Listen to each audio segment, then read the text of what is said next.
કવાંટનગરમાં આવેલા સામૂહિક આરોગ્ય કેન્દ્રમાં છેલ્લા કેટલાય વખતથી આરોગ્યની સેવાઓ લથડી રહી છે. તેવા સમયમાં સબ ડિસ્ટ્રિક્ટ હોસ્પિટલ બનાવવાનો નિર્ણય તંત્ર દ્વારા લેવાયો છે અને જે સંદર્ભે અસંખ્ય નર્સિંગ સ્ટાફ આ હોસ્પિટલમાં ભરતી કરવામાં આવ્યો છે. છતાં આ હોસ્પિટલમાં એક પણ મેડિકલ ઓફિસર હાજર રહેતા નથી, જેને સ્ટાફ નર્સ દ્વારા ફોન કરીને બોલાવવામાં આવે છે.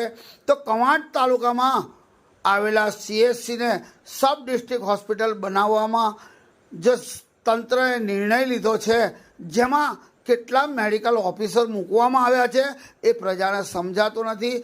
આજે રાત્રિ દરમિયાન મોટી સાંકળ ગામના 1 વર્ષના બાળક અને બીજા એક યુવક જેને પેટમાં દુખતું હતું એને ભર વરસાદમાં લઈને એક ગાડીમાં લઈને આવ્યા. તેવા સમયે મેડિકલ ઓફિસર હાજર ન હતા અને સ્ટાફ નર્સ દ્વારા તેઓને ફોન કરીને બોલાવવામાં આવ્યા છે.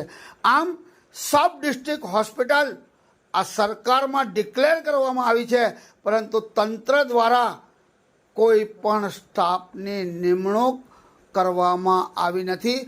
માત્ર વધુ પડતી નર્સ સ્ટાફને અહીંયા મૂકવામાં આવ્યો છે. પ્રજા ઝંખી રહી છે કે આ 3 રાજ્યના સરહદ ઉપર આવેલ કવાંટ સામૂહિક આરોગ્ય કેન્દ્રમાં યોગ્ય સારવાર મળશે. તેથી દર્દીઓ અહીંયા આવે છે, પરંતુ અહીંથી છોટાઉદેપુર, બોડેલી અને વડોદરા તેઓને મોકલી દેવામાં આવે છે.